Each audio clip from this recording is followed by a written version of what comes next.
Most of us don't have an eye-popping net worth like the famous investor Warren Buffett or the CEO of Tesla, Elon Musk. Just because you're not that wealthy doesn't mean it's pointless to know your personal net worth. In fact, it can be a pretty helpful tool that many people fail to utilize. Knowing how much money you have is beneficial because you can keep track of your progress and see improvements over time. It's also nice to know how yours stacks up to your peers, not for the sake of competition, but just to know how you're doing compared to the average person. These are the average net worths by age from the Federal Reserve Board Survey of Consumer Finances. So you can see how yours compares. Firstly, it's important to know how net worth is calculated. Some people mistakenly assume that net worth is determined by your annual income, but that's not the case. Simply put, net worth is what you own minus what you owe. The assets that you own would primarily be your home, cars, and anything else that has any value. Things like bank accounts, investments, your gold watch, and diamond jewelry. If your home is worth $500,000, your cars are worth $50,000, and other small assets total $10,000. The total would be $560,000. However, this doesn't equal net worth, as debts haven't been considered. If you have a $300,000 mortgage balance, $40,000 in car loans, and $3,000 in credit card debt, that's a total of $343,000 in debt that must be subtracted from the total number. Subtracting the debts from the total value of all assets, it would leave a total net worth of $217,000. As you can see, this calculation has nothing to do with how much an individual earns. The Federal Reserve Board conducts a survey of consumer finances every 3 years to collect information about family incomes and net worth. The most recent report was conducted in September 2019 and released in 2020. Although the study isn't entirely up to date considering recent high inflation rates, it should still be a relatively accurate representation. The study found that the mean or average net worth for U.S. households was a surprisingly high $748,800. It seems like the average person wouldn't have that much money, but the ultra-rich households of billionaires and multimillionaires drive the mean extremely high. Looking at the median or midpoint value gives a better picture of the everyday person that you see on the street, probably someone more comparable to yourself. The overall median net worth of U.S. households is $121,700, which is a more reasonable number that can be easy to surpass with some effort. For someone who is under 35 and the head of the family, the median household net worth is just $13,900. This could be due to a variety of factors. People this age are at the beginning of their careers and haven't started earning a healthy, stable income. They might have student loans making it hard to raise that net worth number. They probably either just purchased a home or haven't done so yet, and this can have a huge impact on your net worth. According to the Federal Reserve, homeowners have a median net worth of $255,000, while renters have an average net worth of just $6,300. Additionally, they might not have begun investing for retirement due to lingering debts or too low of an income. Even if they have, it can take a long time for investments to snowball and begin earning an appreciable amount of money. People in the age group of 35 to 44 have a median net worth of $91,300. At this time in their lives, financial progress picks up a little. A career has usually been established, and incomes have increased. But new responsibilities also arise, with growing families.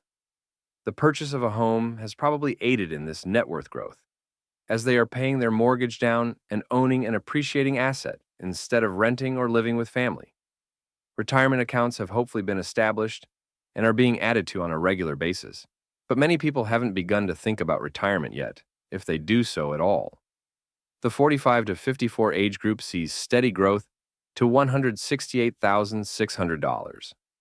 While there aren't always as many life changes from the previous age group, some households are beginning to see kids move out, which may or may not aid in the family budget. These aged families are usually in a similarly priced home as they were previously, aside from the occasional upgrade to accommodate a growing family.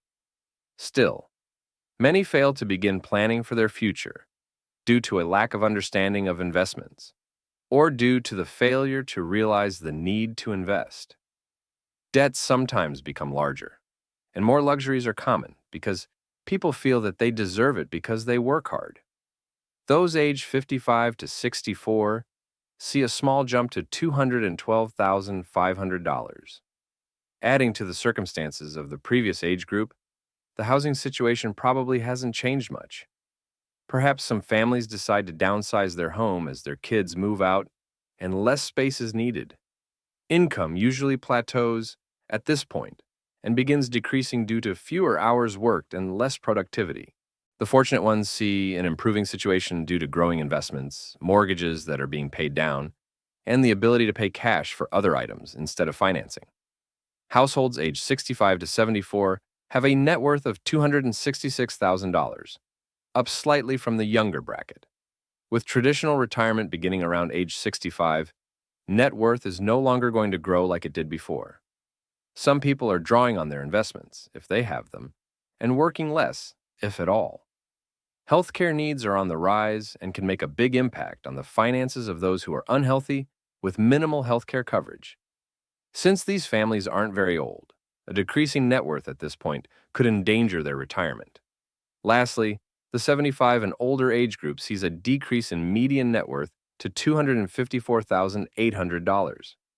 This is the first age group where net worth actually goes down, but it's not always a bad thing. Spending the money you have left can be enjoyable, provided you're unlikely to run out. None of us know how long we're going to live, but why not treat yourself to a vacation once in a while? As long as you're not going to run your retirement dry. Most people this age aren't working, and if they do, chances are their income isn't particularly high. Net worth is one measure of your financial situation and can help you track your financial progress.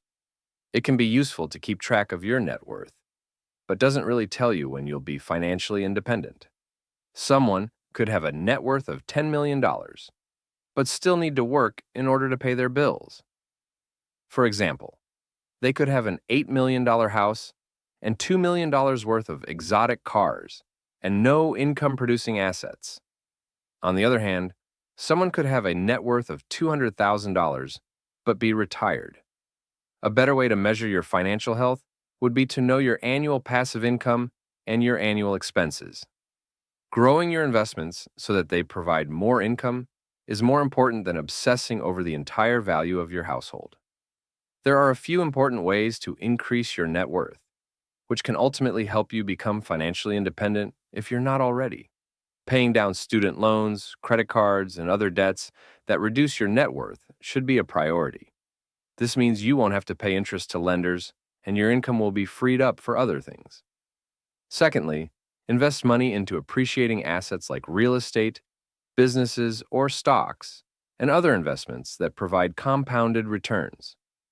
This way, your investments accelerate and snowball over time. Finding ways to decrease your expenses is another powerful way to become wealthier, and there are many huge ways to save that you might not have thought of. Additionally, increase your income, not just at your 9-to-5 or main job. Create other sources of income from side gigs that can be directed toward becoming wealthier. Lastly, be patient and know that it takes time to get ahead. But if you follow these steps, building wealth is inevitable.